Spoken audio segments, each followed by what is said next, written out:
So today we'll go through an example, a very nice example on cohomology with a very nice, easily motivated application. But before we do that, I did want to finish up the Dionysus triangle zigzag stuff. So we have another example within Dionysus, triangle dash zigzag. So here is part of the Python code for that. Remember, to use Dionysus, you first need to import whatever subroutines you're going to use. If you prefer, you can just do import star and import everything. And then we've gone ahead, or actually Dimitri went ahead and entered in this complex right here with these times for the simplex to enter in. In the zigzag example, we're actually going to, so in our zigzag example, we will actually put in all the simplices first. So we will enter in all the simplices. So it'll just look just like persistent homology to begin with. But then eventually we will start deleting simplices. And remember, we use this arrow to say that this complex includes within this complex. So if I'm deleting things going from here, then the inclusion goes the other direction. And with our zigzag, yeah, we talked mostly about this type of zigzag, but we can have any type of order for the arrows. And in Dimitri's triangle example, he first puts in all the simplices and then deletes all the simplices. So, but first, Dimitri asked the computer to print complex, and so since it prints, it goes ahead and prints complex. So remarkably, it prints complex, unremarkably. Then it says, let's go ahead and print the sorted simplices. And so it prints all the simplices in the order in which it's sorted, using the real numbers to go ahead and, using these numbers right here to determine the order. Then it then says, let's calculate the persistence.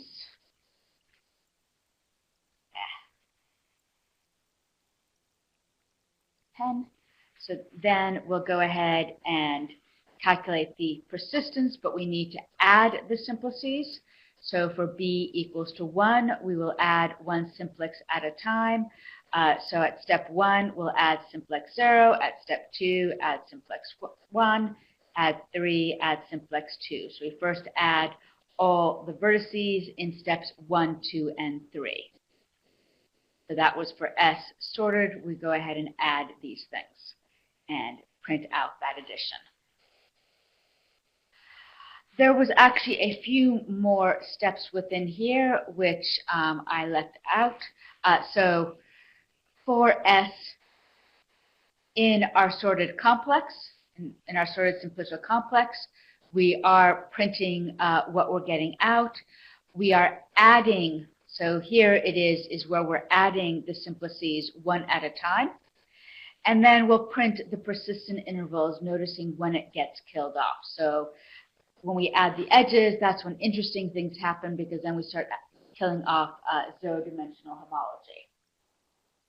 So at step 4, we'll add this edge 0, 1. So we add the edge 0, 1. When we add the edge 0, 1, we will kill vertex 1. Remember, vertex 0 was added at time 1. Vertex 1 was added at time 2. And vertex 2 was added at time 3. And so when I add this edge at time 4, then I can see that this vertex, vertex 1, it existed at time 2. It existed at time 3 when all 3 vertices existed, but at time 4, it gets included into the component that contains 0. So now we only have 2 components, and so we killed off the independent component corresponding to vertex 1 at time 4, and so thus our vertex 1 only existed between 2 and 3. And I accidentally pressed something on the pen, but it only existed at times 2 and 3. The output says open, but in reality, we are existing at time 2 and at time 3, but got killed off at time 4. So in other words, at the moment, we're just doing straightforward persistence within this Zigzag Python program, because right now we're just adding a bunch of vertices. But as we're adding these vertices, we calculate the persistent to go ahead and kill off the things when we kill off a component. So similarly, so I have the edge 0, 1. If I now add the edge 1, 2, I'm going to kill off this. This one entered in at time 3. It gets killed off at time 5, which means it only existed between 3 and 4. And then when we add the edge 0, 2, we didn't kill anything off. Instead, we created a cycle, so nothing else is printed. And at time 7, add the face, which kills off the cycle, which means our cycle only existed at time 6. It only existed at time 6 since we created it at time 6, but killed it at time 7. So it only existed at time 6. So far we've been doing standard persistence. Now, where all our arrows pointed this direction, now we're going to want to start removing some simplices. And so we'll be removing the simplices. And so now this is the zigzag part of it, where instead of always going forward, we're now going to start going backwards in terms of our arrows because we're removing things. So we had this cycle and a face, but at step 8, we kill off the face. If I kill off the face, then I create a cycle. So at t equals to 8, we now have this cycle existing. But at time 9, I kill off the edge, I remove the edge. So it's not that I should be using the word removing, not kill off. I prefer to save the word kill off when I'm killing off something via boundary. But in this case, I'm just removing 0, 2. So we just remove the edge 0, 2. If I remove the edge 0, 2, now I do kill the cycle. Now my cycle no longer exists. And so my cycle that existed at time 8, because we did not have the face at time 8, well, now that cycle no longer exists because we've killed it off, and we now only have these 2 edges right here. And so our cycle only existed at time 8. So this would be the interval right here. So remember, for our zigzag, it didn't really matter that we went in other directions, where now we're removing things when our arrow is going backwards. We're starting to remove things. But we can still say when the cycle exists. It existed at time 8. It doesn't exist at time 9. And so that was our main difference in terms of zigzag. And continuing on, we can now remove the edge 1, 2. If I remove the edge 1, 2, I remove both of these. So now I have a new cycle corresponding to my vertex 2. So I've got a 0-dimensional cycle corresponding to my vertex 2. But we only write the intervals when we have both, when it's been both born and died. So we will wait until we kill this thing off, and then we will create the interval.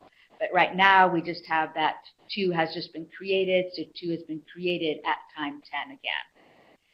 When we remove the edge 0, 1, then at step 11, we've now also created the cycle, because now we do have just the 3 disjoint vertices. This one created at time 10, time 11, and remember this one was created, vertex 0 was created at time 1. It was never killed off at any particular time. So for vertex 1 and 2, we created them at times 1 and 2, but then we killed them off later, and now we're creating them again at times 10 and 11. Any questions so far? So continuing to remove things, we can now remove the vertex 2. Well, if I remove the vertex 2 at time 12, that means, remember, we created it at time 10, it existed at time 11, but at time 12, we killed it, and so it no longer exists. At time 13, kill vertex 1, and so it was created at time 11, killed at time 13, so it only exists between 11 and. I have to remember not to push that button on the pen. Okay, so it only existed at times 11 and 12, and then finally we will remove, so we've gone ahead and removed this, and finally remove vertex 0 at time 14. Well, vertex 0 was created at time 1. It was never killed off until this step right here, and so it existed for all 13 steps until we removed it at time 14. And so that is our zigzag persistence. We can have lots of forward arrows, throw in some backwards arrows, throw in some more forward arrows. So depending upon how you enter in your simplicial complex in terms of your filtration, we can add things in, remove things, but then your zigzag program will calculate your zigzag persistence or your intervals within Dionysus. Any questions about Dionysus? Well, Dionysus can also compute cohomology, but before we do Dionysus for that, and we may or may not have time to demonstrate Dionysus on cohomology, we'll see. But today we want to basically define cohomology and motivate it with this very nice paper on persistent cohomology and circular coordinates. So this makes it a very easy way and very nice motivational way to introduce cohomology and why we might want it. So first, let's go through the background. So all of this stuff is motivated. Well, they may not use exactly the same examples in terms of the data in the paper, but the basic motivation is we want to understand data. So remember our NKI breast cancer data set. We had 24,000 genes and 270 tumors. And so the data set that we looked at consists of each tumor was a point, and for each of our tumors, we had 24,000 coordinates. We had 272 points living in R to the 24,000. So we had 24,000 coordinates. In reality, we may not actually have a full 272 points, and we might not have a full 24,000 coordinates. We would clean the data first, removing anything unreliable, doing a lot of manipulations, removing genes that might appear irrelevant. So there's a lot of both biological cleaning as well as mathematical and statistical cleaning that's done before you even start doing the persistent homology. We will talk about biological examples involving DNA, RNA, and proteins in November. So in November, we will focus on how should we really be analyzing data. We have been ignoring the, all this hard work that must be done to the data before we can do the fun topology on it. We will go back and talk about that in November. And if there are any questions or if there's anything you're interested in involving DNA, RNA, and protein, or anything biological, email me and I will see if I can work that into our November lectures. But November and December will be focused on actual fun examples. So, any questions there? So there's a lot of cleaning that one must do. But let's assume that these are our points living in this space here. Even after our cleaning, we're still going to have only a very small number of points in this high dimensional space. But we only have 272 points, so we're not really, we don't really need 24,000 dimensions to describe our 272 points. So, for example, suppose I only had 2 points. If I only had 2 points, then I have at most something one-dimensional, because 2 points determine a line. If I've got 3 points, I'll have something at most three-dimensional, because 3 points can determine a plane. But maybe what I have is, points that look like this, that maybe all my 272 points lie on a plane, and maybe they are best represented by a one-dimensional curve. So just because we have 272 points in this space doesn't mean we have something 24,000 dimensional. We can be at most 271 dimensional, but most likely we're not going to be 271 dimensional. Most likely we will have something that might be far lower in terms of dimensionality. Maybe they all lie on a one-dimensional curve that makes sense, or maybe they live on something that is 34-dimensional. Who knows what is best, what dimension would best represent this 272 points. It's easier once we start growing the simplicial complex, but even then it's not always obvious what dimension one should be working with or how best to analyze this thing. So we'd like to go ahead and figure out how best to analyze these 272 points, and there's a lot of ways of doing that. Let's first take a look at an extremely simple example, which is likely very fake. I don't think you're going to encounter this in real data, but you never know. So in this case, my data, I basically just took points in R9. So these are, we've got 9 coordinates, so we're in R9. We're in R9. But all I did was take multiples of the same point. So I've got this point here, then times 2, I get that point, times 3 I'll get, and so we basically just have a number of points where I just keep multiplying the point by a constant. In other words, all my data lies on a line, and so I've got this data set that consists of 1,000 points, but in reality it is just one-dimensional. So if I had this simple data set and it lived in R9, well, working in R9 is hard to visualize, and so we would want to project, but fortunately in this particular case, it would be very easy to go ahead and create a function that sends our function, our data set, which is in R9, into the, real numbers one-dimensional set by just setting this, these points here. So this point here could just be sent to, t sub I, or more likely some constant times t sub I, where we might want to get, the distance, involving the distance between these two. So maybe that's maybe what we want to do. Or t sub I minus 1, so that we, maybe want to send this thing to the first point to the origin. So maybe we'll do that.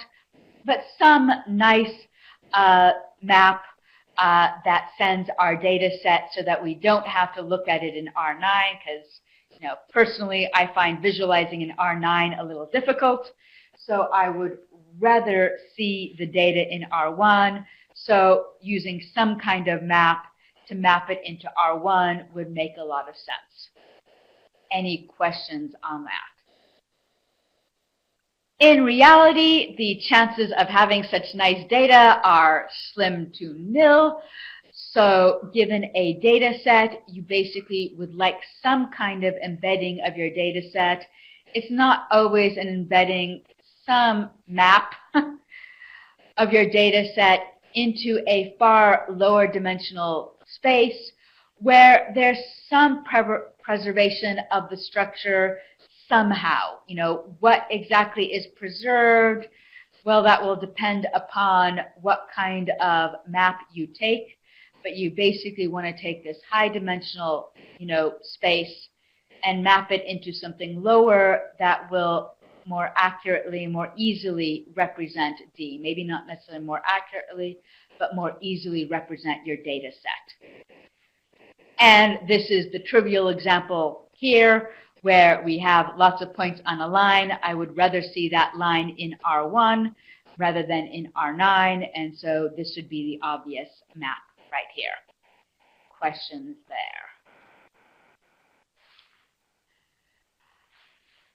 Standard example is principal component analysis, where we have all these data points, and we could project onto the principal component. So we can see that the data varies most in this direction, and then if we take a perpendicular direction with the second most variance, then we would get this direction right here. And maybe you might imagine this thing might actually be living in R3 or R4, but the variance in those directions, maybe it's mostly lying in the plane, but not completely. And so maybe we want to project our data. And so you can be losing some information. You often actually are projecting. So even if our data lived in R3, we still might be. So I might have a point that's not quite lying in the plane, but I might project it to lying in the plane if most of the points are close to the plane. Frequently one is projecting, onto the axes where it varies most. And so that's your standard principal component analysis. There are many, many ways of choosing how to map your data. But you'll notice that in the data, we'll, map it in one coordinate, map it in the other coordinate.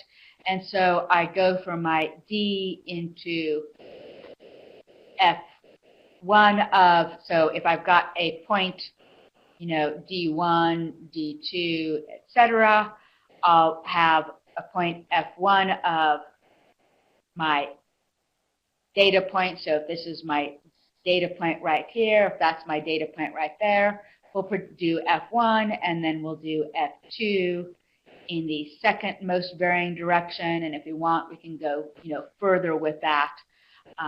So that's one way of doing this. Questions about that?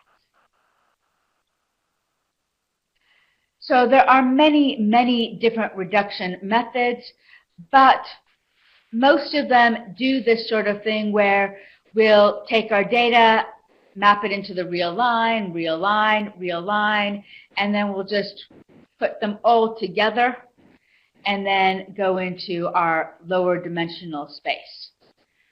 Many are actually linear, which means they can be represented by a matrix that takes our point in R to the large capital N into R to the small capital N.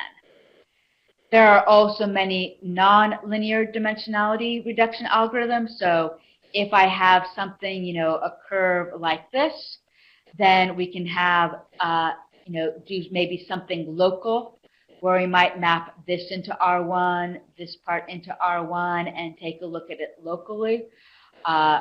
There's a whole bunch of things, and we may, depending upon people's interests, talk more about that in November, depending upon people's interests. So there's a number of different algorithms, but they basically, send us into the real line one dimension at a time. So one, thing at a time.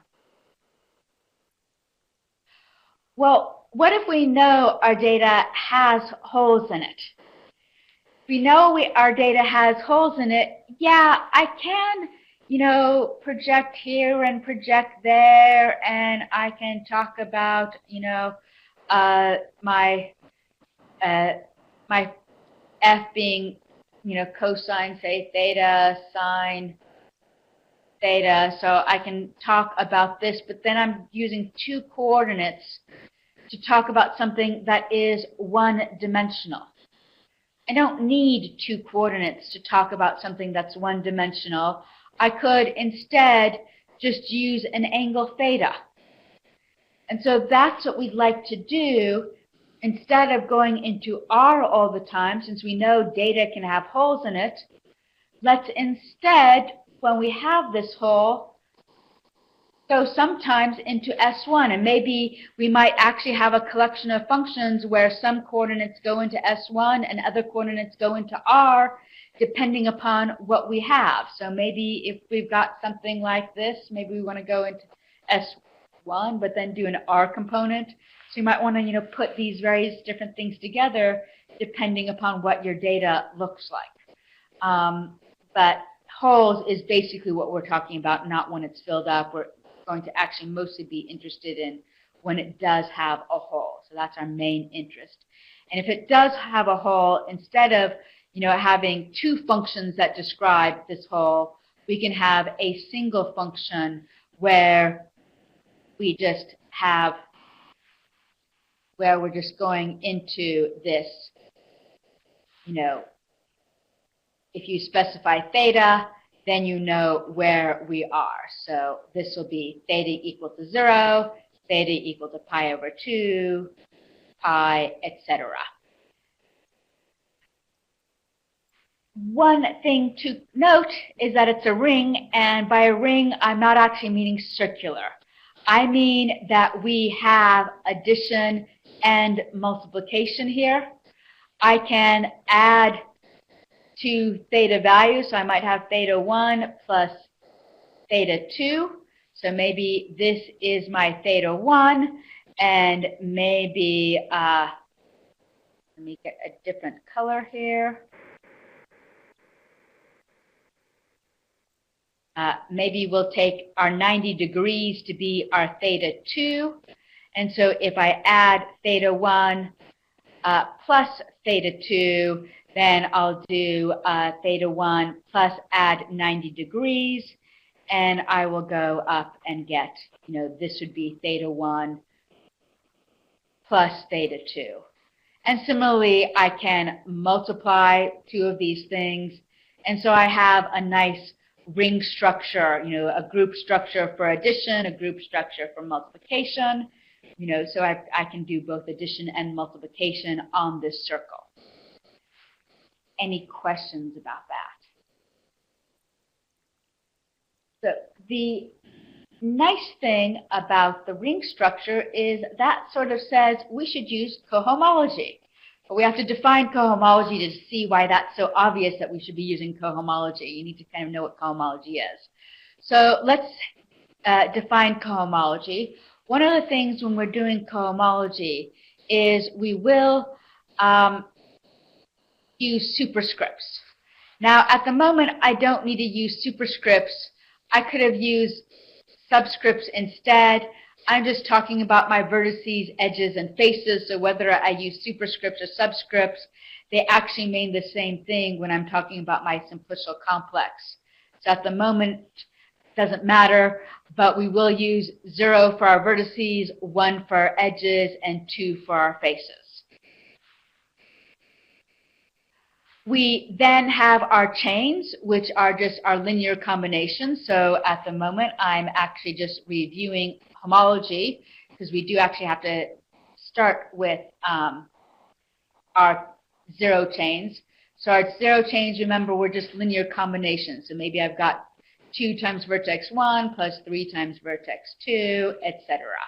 So our C0 was linear combinations of vertices, C1 is linear combinations of edges, etc. So we use that for homology. We now need things for cohomology. Our cohomology is actually going to be functions on. Remember, we want a function from our data into some ring like S1. So we're actually going to want a function from our vertices, edges, and faces into a ring, and the ring that we're going to want is S1, the circle.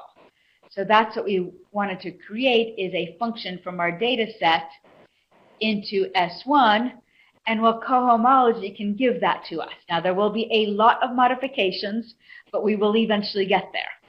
So in cohomology, our set of zero chains will be functions from our chains.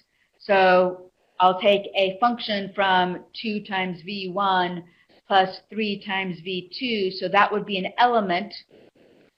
And I would want to get out an element in my ring. So maybe some theta value if in my ring. So R is just a ring. I use boldface R when it's the real number line. You'll have to tell from context. Sometimes I'll be using real number line. This is just an arbitrary ring, and it could be, for example, S1. And so if we talk about our zero chains, we get functions from linear combinations of our vertices into here. By homeomorphism, all it means is that we are extending this thing linearly. So if I know what my function is on V1, and if I know what my function is on V2, well then I can do this linear combination of 2 times f of V1 plus 3 times f of V2. So we just extend our map linearly. And so in other words,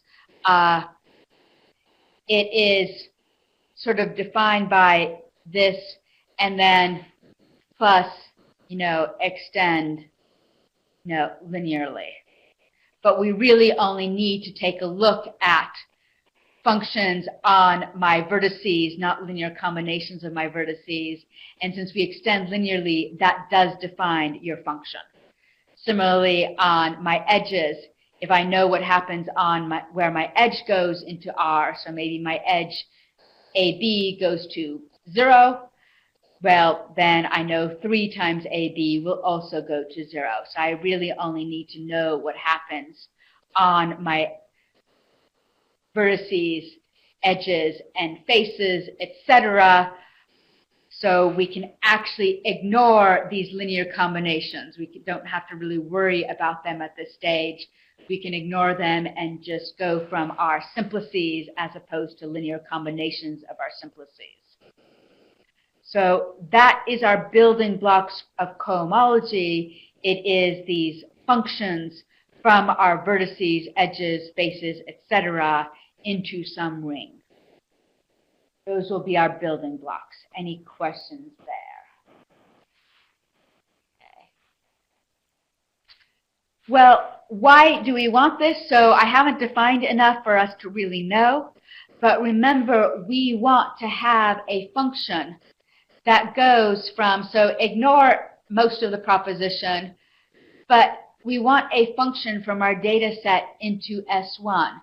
That was that we wanted to somehow project or get some kind of, it may not be a projection, but some kind of map from our data set into S1 that will, preserve our holes. So it's sort of a modified, well, not modified, but like principal component analysis. We took our data set into the real line. Well, instead, we would prefer to go into S1, and so we can find this. And so if I take an element that is in my code chain, so if I take a code chain out here that will define this later, then I can use this to find this function right here. One thing to note is that for my first proposition, everything maps to 0, and I didn't really want to map all my data set to the same point. If I map all my data points to 0, that's just the constant map. That's not very interesting. I don't need cohomology to create the constant map. But we can modify this to go ahead and get a more interesting map. So we will eventually get things more interesting. So we will, and we'll get more interesting than this as well. So eventually we will get the functions that we want. I did want to point out that originally we construct our map from our data set.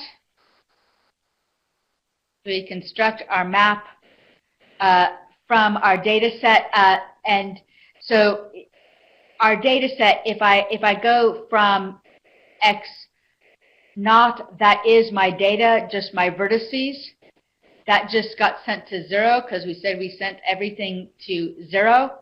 which is kind of useless. Just wanted to point out that, when biologists, computer scientists, they talk to mathematicians, frequently the first response that they'll get from a mathematician is useless, worthless. I'm sending all my data to zero. That's not of interest. The constant function is not a good way of representing your data. But as is typical in math, one frequently takes a proposition that doesn't have any application except to create a better proposition that can be then used to do the next step to actually create a good application. So we will eventually get to something that will create a good application.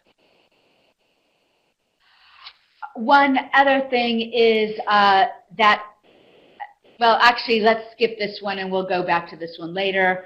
Let's get back to our cohomology. We know what our objects are.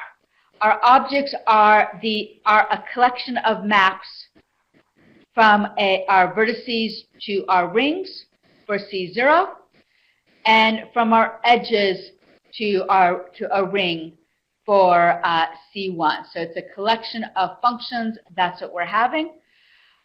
But we also needed to have maps between our objects. We need to have a map between our object. So I want to take a function here, and I'm going to send it to a function over here, and we will call that function d naught of f. So before, when we did homology, we went from C1, our linear combinations of edges, to linear combinations of vertices. With our boundary map, we went down a direction, and all I had to do was say what happens on an edge. Well, it just went to, if we do the oriented version, b minus a. And so that is what we did for our homology. For our cohomology, so for homology, we had a boundary map. For cohomology, we will have coboundary maps that go from C0 to C1. So note we reversed the direction of our arrows. Instead of going down, we're going to go up. So we'll go up in dimension from functions on vertices to now functions on edges. We have to say, suppose I have a function on vertices. How do I create a function on edges? Well, the way to create it is I just need to say where an edge goes. Well, our edge is going to go to f of b minus f of a.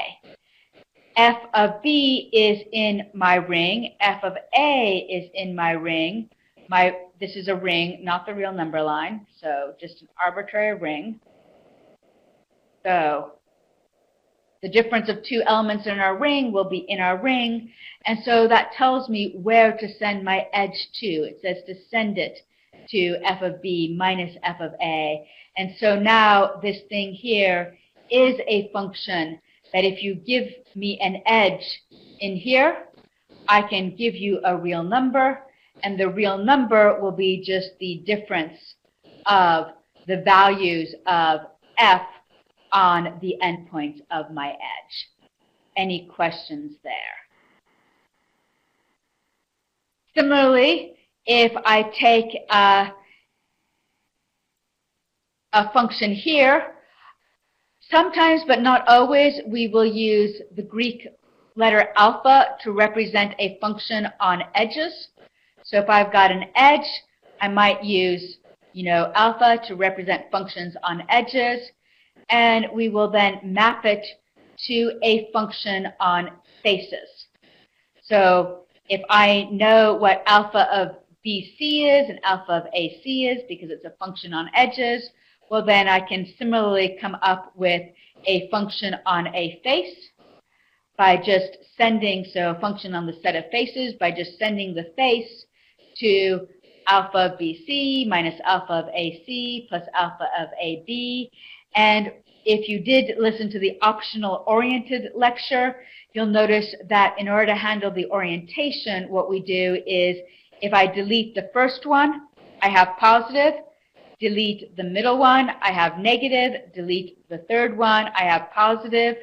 And so if I alternate between positive, negative, positive, starting off with deleting the first being positive, second negative, third positive, fourth negative. And so you can extend this to higher dimensional cochains as well. So any questions about that?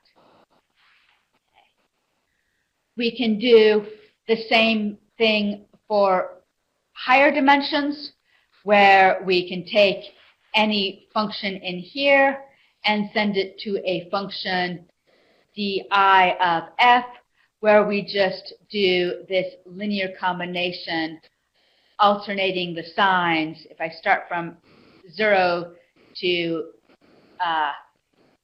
I, then I can simplify this thing a little bit of taking the boundary. So we just would be removing one vertex at a time to get our boundary.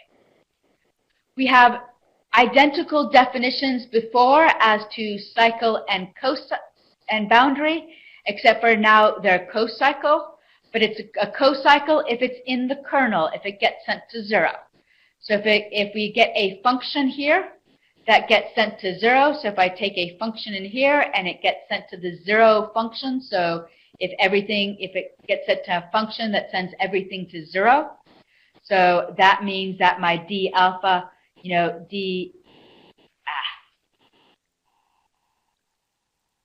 so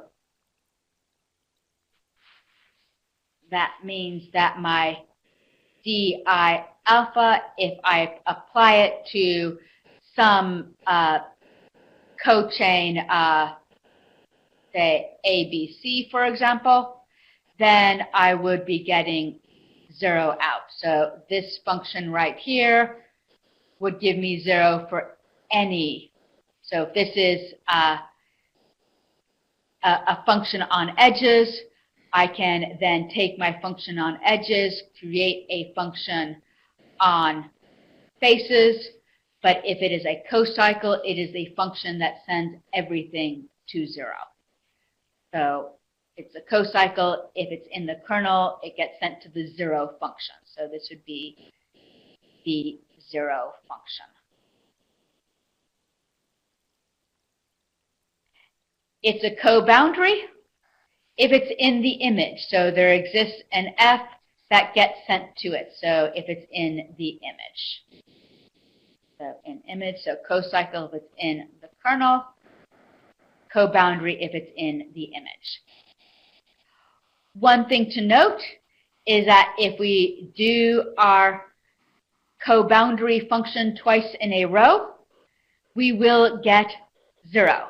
So in this case, we started off with the 0, a function on, we started off with functions on vertices. We do D0 to get functions on edges, and then we do D1 to get functions on faces. But I claim that the function on faces will be the 0 function, so this will again be the constant 0 function that sends everything to 0. And we can see that by if I do D1, D naught, F of a face, well then I do my alternating sum of deleting A, B, and C. And so now I've got a function D naught F on an edge. And we again do the alternating sum of deleting things. And I have my signs here wrong. This should be C minus B. This should be C A. And this should be B and A. Sorry, I have everything reversed here. So F of AB is remove A first and then B. But in either case, everything will cancel out, and we will get this thing is equal to 0. And so every face gets sent to 0. And so we do have that if we do our co-boundary map twice, we get 0. Any questions on that? Well, if I've got this thing, so this is very, very similar to homology. If I do it twice, I get the 0 map. that means my image is contained in my kernel. So I can take my kernel and mod out by my image, and I get my first cohomology.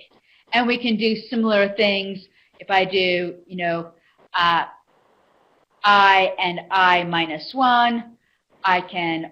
We will also get that the composition gives us 0, and so we'll also get this thing right here as well. And we talked about cycles being homologous if there was a boundary, so we could push this thing across and get that this cycle is equivalent to this cycle. We have the same thing for functions, alpha and beta. These functions are cohomologous if they are equivalent mod a coboundary. So let's actually take a look at this example here and calculate the 0th and first homology. So if we do that, we know that first off we have these maps where my coboundary map takes us up 1. But I don't have anything less than 0, so we sort of have this, so that was D0. This is D0. We don't have anything before, so we'll just call that D minus, but that's just 0 gets included into here. And then we've got our D1, but there is no face. So since there is no face, we will just have 0 over here. And now we want to calculate our homologies. So let's first take a look at what our cochains look like. Our cochains are functions. If I take a look at my 0 cochains, they are functions on my vertices. Well, functions on my vertices, I only have 3 vertices. So if I specify where V1 goes, and if I specify where V2 goes, and if I specify where V3 goes, then I know what my function is. I'm just doing my thing on vertices. Okay, in reality, it was supposed to be on any linear combination, but since we can extend linearly, as long as I know where my vertices go, I know where my entire function goes. So I only care about where it goes on my vertices. So my function, if f is a 0 cochain, that means it is a function that takes my 3 vertices into my ring. So as long as I specify these, I know exactly what my function is. So these aren't exactly very complicated functions. These are very simple functions. They're just functions on finite sets. Similarly, if I take a look at C1, I've got my 0 cochains. So I just need to specify where my edges go. And once I know where my edges go, it's going to be just a function on E1, E2, and E3. And so that's my, oops, I have to go back and correct all these typos. This should be 1 cochains since we're going from edges right here. And then we can calculate our homologies, which we will do next time. But I wanted to, let me go ahead here a bit and just take a look at what it is we actually want to do. So this is the result of all our hard work. Eventually we will get to this, where this is our data set. So right here we've got a data set which is basically some points that were generated along a circle. We can calculate the persistent homology, and we will find cocycles that will correspond to, maybe a few things here that will not persist for very long. But then we will also find this cocycle, so which persists for a nice long period of time. We can then use Dionysus to find this cocycle and then use this cocycle to map our data set into S1. And the way this thing is colored tells you the mapping into S1. And so we will get this map where the pink points get mapped close together. So we've got our pink points, get mapped around here, and then red, and then orange, and then green, and then cyan, and then blue, and back to our, pink, purple, pink points. And so this sort of tells us how to map this thing into S1. And so we will be getting these nice maps. And so that is our entire goal of doing all this stuff with our cohomology, is to create a map that will help, us identify our data. So if this was our data that actually lived in R2000 and we wanted to figure out a function on here, well, finding the whole isn't good enough. So finding homology won't be good enough to create this map. To create this map, we need our cochains. We need the map to go ahead and find our function onto S1. And once we find our function to S1, we can understand our data better. So that's our goal, which we will work on more on Wednesday. So if you've got any questions in the meantime, let me know.